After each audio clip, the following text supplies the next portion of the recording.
السلام علیکم. حضور میرا سوال حضرت آدم علیہ السلام کے متعلق ہے. اچھا. کہ حضرت آدم علیہ السلام جو موجودہ نسل کے بابا اعظم نے یا جیسے قرآن شریف میں لکھا ہے کہ میں نے آدم کو خلیفہ مقرر کیا. ٹھیک ہے. تو اگر وہ اس نسل کے بابا اعظم نہیں تھے تو ان کو کن کا خلیفہ مقرر کیا گیا؟ اس نسل کا ہونا ضروری ہے؟ اس طرح اس سے پہلے بھی نسل ہے. ہاں وہ ٹھیک ہے, آپ کی بات وہ ٹھیک ہے. حضرت آدم جب خلیفہ مقرر ہوئے ہیں اس سے پہلے کثرت سے انسان موجود تھے, کیونکہ خلیفہ سے مراد پہلا انسان نہیں, کیونکہ قرآن کریم حضرت داؤد کو بھی خلیفہ کہہ رہا ہے واضح پورے لفظوں میں. تو پھر حضرت داؤد کے وقت بھی یہی ماننا پڑے گا کہ اس وقت سے پہلے انسان مٹ چکے تھے, دوبارہ ان سے انسان جاری ہوئے.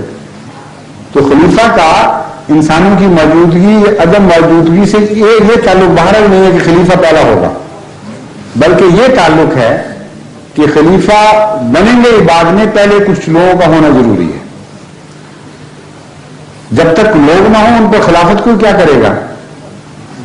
اس لیے خدا تعالیٰ نے جب آدم کو خلیفہ بنایا تو ثابت ہوا کہ اس سے پہلے آدمی موجود تھے جن پر خدا نے ان کو خلیفہ مقرر کیا ہے.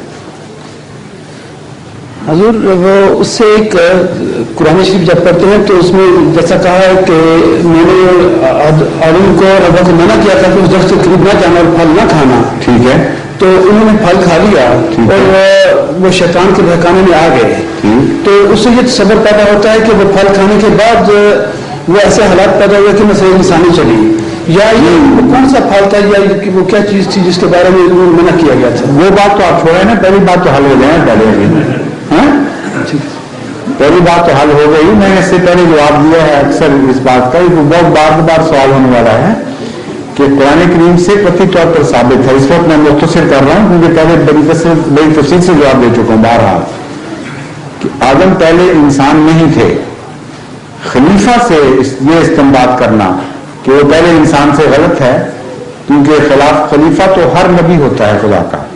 اور حضرت داؤد کے متعلق جس طرح فاضل لفظوں میں آیا ہے کہ اے داؤد تو خلیفہ, تجھے ہم زمین میں خلیفہ بنایا ہے ہم نے, تو ثابت ہوا کہ اس سے پہلے آدمی تھے. اور خلیفہ کا بننا ہی بتا رہا ہے کہ آدمیوں کا ہونا ضروری ہے, ورنہ وہ خلافت کس پر کرے گا؟ یہ بات تو ہو گئی نا طے.